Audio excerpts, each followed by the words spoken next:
আৰু এই মুহূৰ্তত নিউজ 18 অসম নৰ্থ ইষ্টৰ দৰ্শকক পোনপটীয়াকৈ লৈ গৈছো প্ৰধানমন্ত্ৰী নৰেন্দ্ৰ মোদীৰ মন কি বাতৰ মাজলৈ। अमर व्यास IIM अहमदाबाद से MBA करने के बाद विदेशों में चले गए, फिर वापस आए। इस समय बेंगलुरु में रहते हैं और समय निकालकर कहानियों से जुड़ा इस प्रकार का रोचक कार्य कर रहे हैं। कई ऐसे प्रयास भी हैं जो ग्रामीण भारत की कहानियों को खूब कर रहे हैं। वैशाली व्यवहारे देशपांडे जैसे कई लोग हैं जो इसे मराठी में भी लोकप्रिय बना रहे हैं। चेन्नई की श्री विद्या वीर राघवन भी हमारी संस्कृति से जुड़ी कहानियों को प्रचारित प्रसारित करने में जुटी है। वहीं कथालय और the Indian story telling network नाम की 2 वेबसाइट भी इस क्षेत्र में जबरदस्त कार्य कर रही हैं। गीता रामानुजम ने kathalaya.org में कहानियों को केंद्रित किया है। वहीं the Indian story telling network के जरिए भी अलग अलग शहरों के स्टोरी टेलर्स का नेटवर्क तैयार किया जा रहा है। बेंगलुरु में एक विक्रम श्रीधर है जो बापू से जुड़ी कहानियों को लेकर बहुत उत्साहित है। और भी कई लोग इस क्षेत्र में काम कर रहे होंगे। आप जरूर उनके बारे में सोशल मीडिया पर शेयर करें। आज हमारे साथ बेंगलुरु स्टोरी टेलिंग सोसाइटी की बहन अपर्णा अथरे और अन्य सदस्य जुड़े हैं। आइए उन्हीं से बात करते हैं और जानते हैं उनके अनुभव। हेलो, नमस्कार आदरणीय प्रधानमंत्री जी, कैसे हैं आप? मैं ठीक हूँ, आप कैसे हैं अपर्णा जी? बिल्कुल बढ़िया सर जी।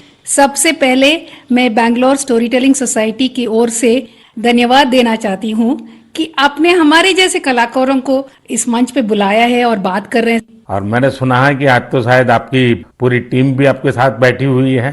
जी जी बिल्कुल बिल्कुल सर। तो अच्छा होगा कि आपकी टीम का परिचय करवा दें ताकि मन की बात के जो श्रोता है उनको परिचय हो जाए कि आप लोग कैसा बड़ा अभियान चला रहे हैं। सर, मैं अपर्णा अत्रेया हूँ। मैं 2 बच्चों की माँ हूँ, एक भारतीय वायुसेना के अफसर की बीवी हूँ और एक पैशनेट स्टोरी टेलर हूँ सर। स्टोरी टेलिंग की शुरुआत 15 साल पहले हुई थी जब मैं सॉफ्टवेयर इंडस्ट्री में काम कर रही थी। तब मैं CSR प्रोजेक्ट्स में वॉलंटरी काम करने के लिए जब गई थी तब हजारों बच्चों को कहानियों के माध्यम से शिक्षा देने के मौका मिला। और ये कहानी जो मैं बता रही थी वो अपनी दादी माँ से सुनी थी। लेकिन जब कहानी सुनने वक्त मैं जो खुशी उन बच्चों में देखा, मैं क्या बोलूं आपको, कितनी मुस्कुराहट थी, कितनी खुशी थी। तो उसी समय मैंने तय किया कि स्टोरी टेलिंग मेरे जीवन का एक लक्ष्य होगा सर। आपकी टीम में और कौन है वहाँ? मेरे साथ हैं शैलजा संपत। नमस्कार सर। नमस्ते जी। मैं शैलजा संपत बात कर रही हूँ। मैं तो पहले टीचर थी, उसके बाद जब मेरे बच्चे बड़े हुए तब मैंने थिएटर में काम शुरू किया और फाइनली कहानियों को सुनाने में सबसे ज्यादा संतृप्त मिला। धन्यवाद। मेरे साथ सौम्या है। नमस्कार सर। नमस्ते जी। मैं हूँ सौम्या श्रीनिवासन।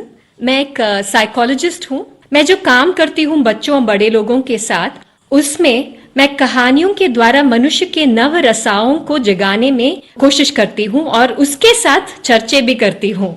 ये मेरी लक्ष्य है, healing and transformative story telling. नमस्ते सर। नमस्ते जी। मेरा नाम अपर्णा जयशंकर है। वैसे तो मेरी सौभाग्य है कि मैं अपनी नाना नानी और दादी के साथ इस देश के विभिन्न भागों में पली हूँ, इसीलिए रामायण, पुराणों और गीता की कहानियां मुझे विरासत में हर रात को मिलती थी। और बैंगलोर स्टोरी टेलिंग सोसाइटी जैसी संस्था है तो मुझे तो स्टोरी टेलर बनना ही था। मेरे साथ मेरे साथी लावण्या प्रसाद है। लावण्या जी नमस्ते। नमस्ते sir. I am an electrical engineer turned professional storyteller. Sir, I grew up listening to stories from my grandfather.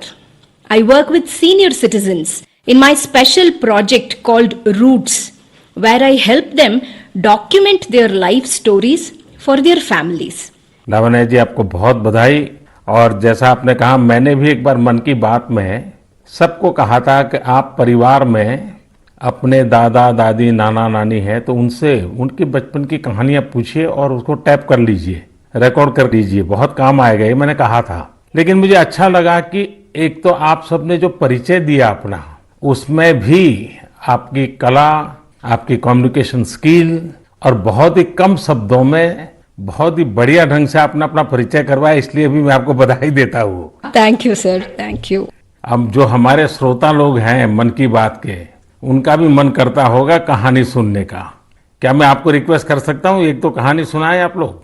जी बिल्कुल, ये तो हमारा सौभाग्य है जी। चलिए चलिए सुनते हैं कहानी एक राजा की। राजा का नाम था कृष्णदेवराय और राज्य का नाम था विजयनगर।